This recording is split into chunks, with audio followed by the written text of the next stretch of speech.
From Beyond by H.P. Lovecraft.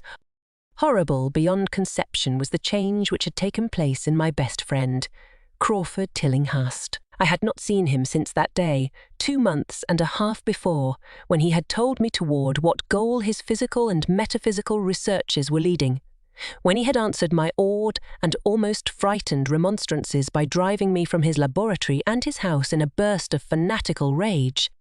I had known that he now remained mostly shut in the attic laboratory with that accursed electrical machine, eating little and excluding even the servants.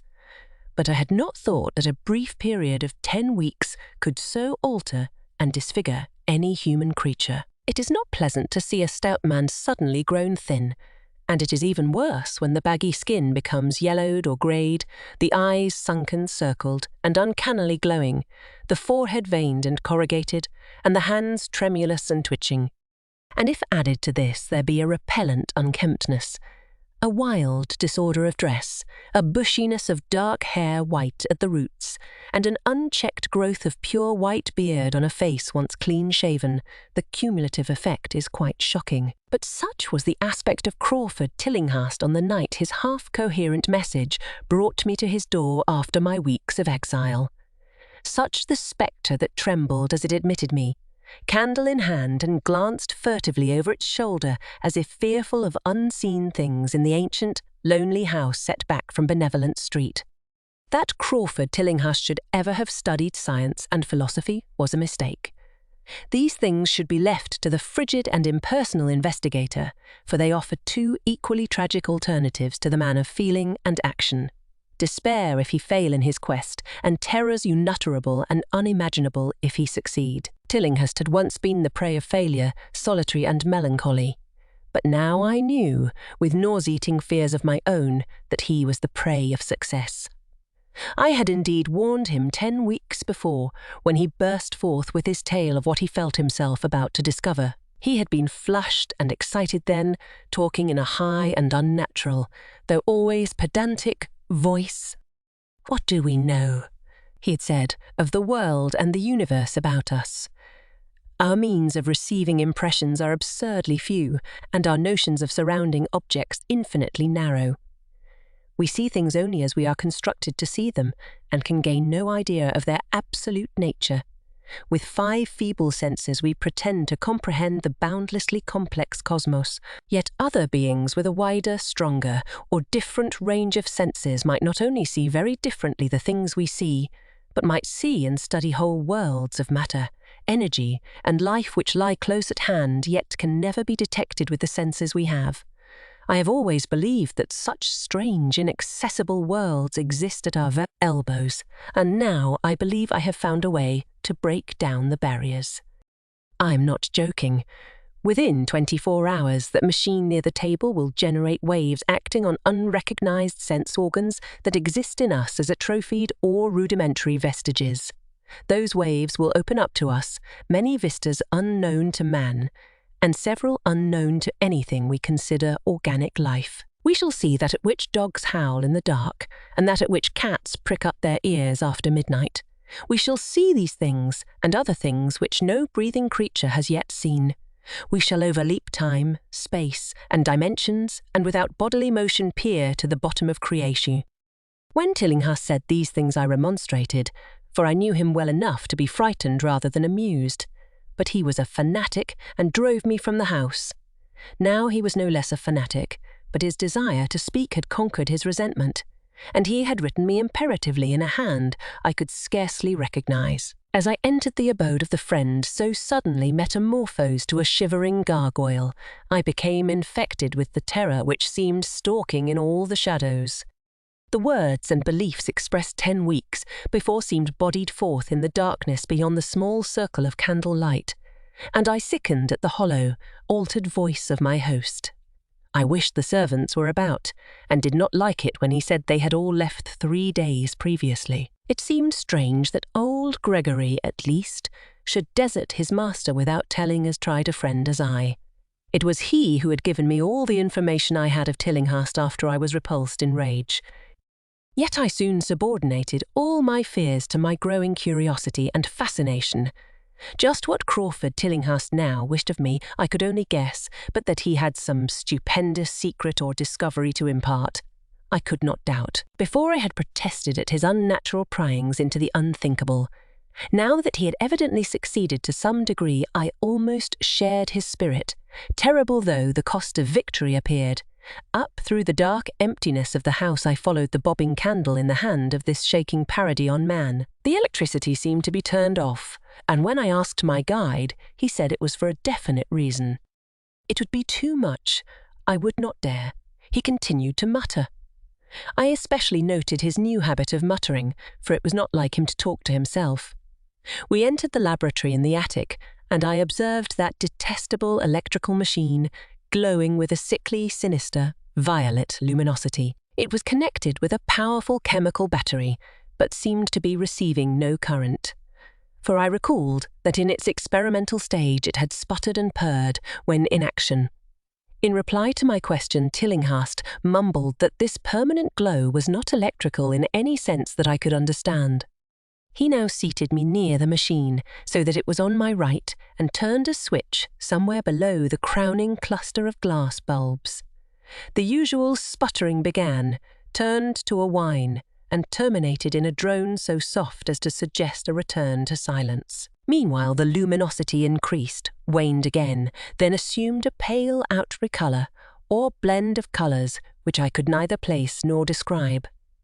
Tillinghast had been watching me and noted my puzzled expression. "Do you know what that is?" he whispered. "That is ultraviolet."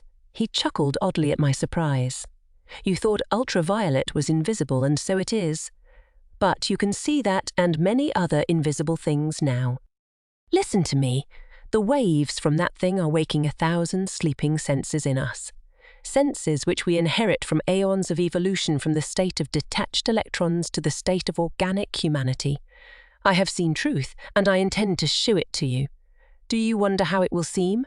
I will tell you." Here Tillinghast seated himself directly opposite me, blowing out his candle and staring hideously into my eyes.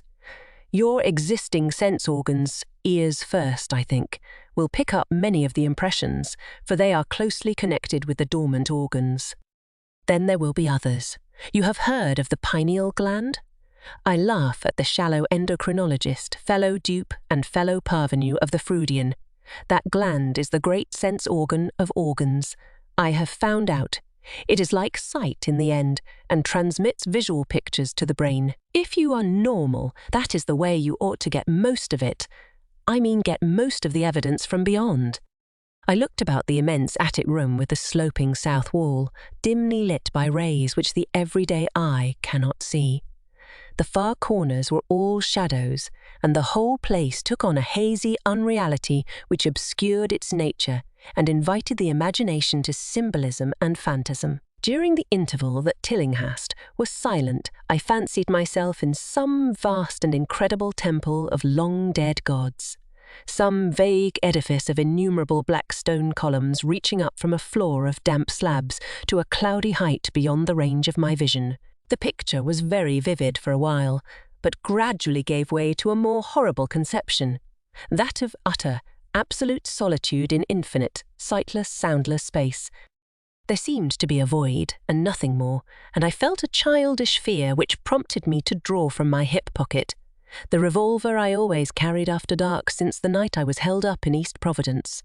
Then, from the farthermost regions of remoteness, the sound softly glided into existence. It was infinitely faint, subtly vibrant, and unmistakably musical, but held a quality of surpassing wildness which made its impact feel like a delicate torture of my whole body. I felt sensations like those one feels when accidentally scratching ground glass. Simultaneously, there developed something like a cold draught, which apparently swept past me from the direction of the distant sound. As I waited breathlessly, I perceived that both sound and wind were increasing, the effect being to give me an odd notion of myself as tied to a pair of rails in the path of a gigantic approaching locomotive. I began to speak to Tillinghast, and as I did so, all the unusual impressions abruptly vanished. I saw only the man, the glowing machine, and the dim apartment.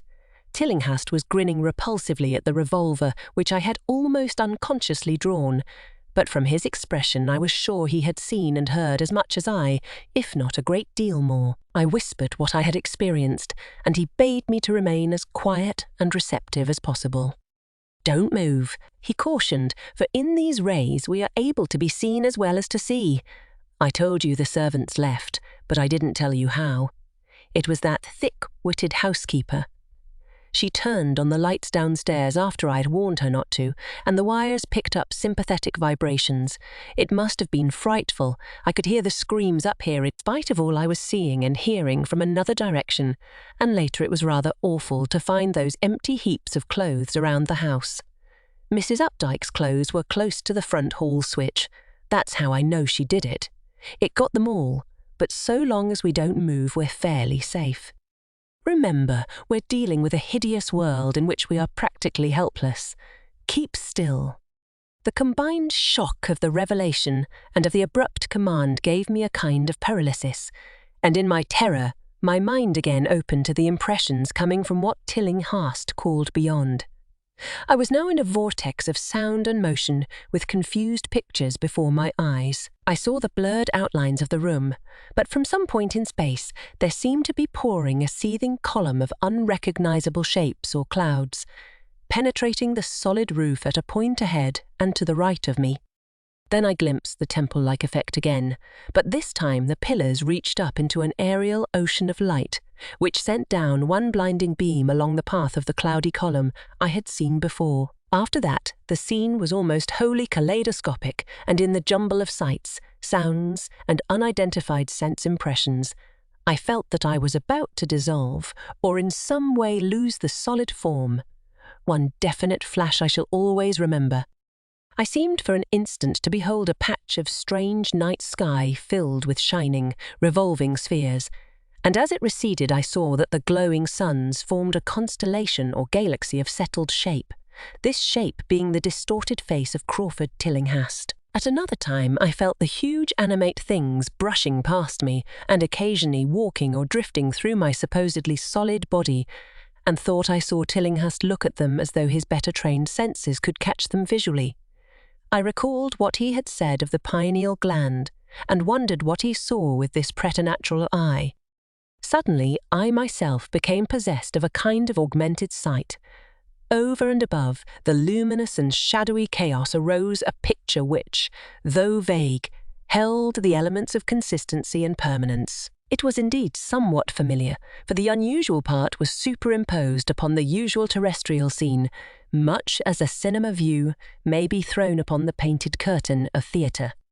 I saw the attic laboratory, the electrical machine, and the unsightly form of Tillinghast opposite me, but of all the space unoccupied by familiar material objects, not one particle was vacant. Indescribable shapes, both alive and otherwise, were mixed in disgusting disarray, and close to every known thing were whole worlds of alien, unknown entities.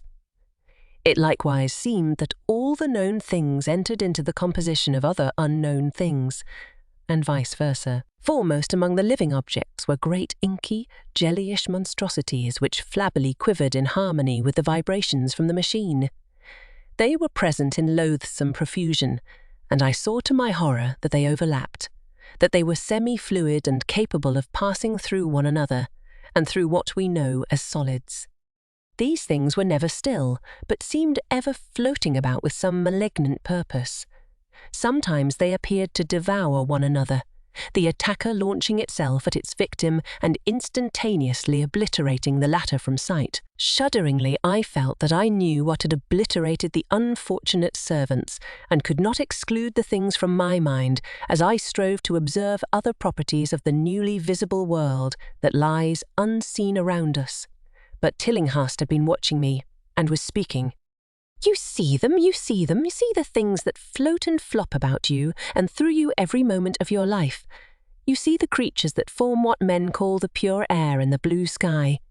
Have I not succeeded in breaking down the barrier? Have I not shewn you worlds that no other living men have seen?" I heard him scream through the horrible chaos, and looked at the wild face thrust so offensively close to mine.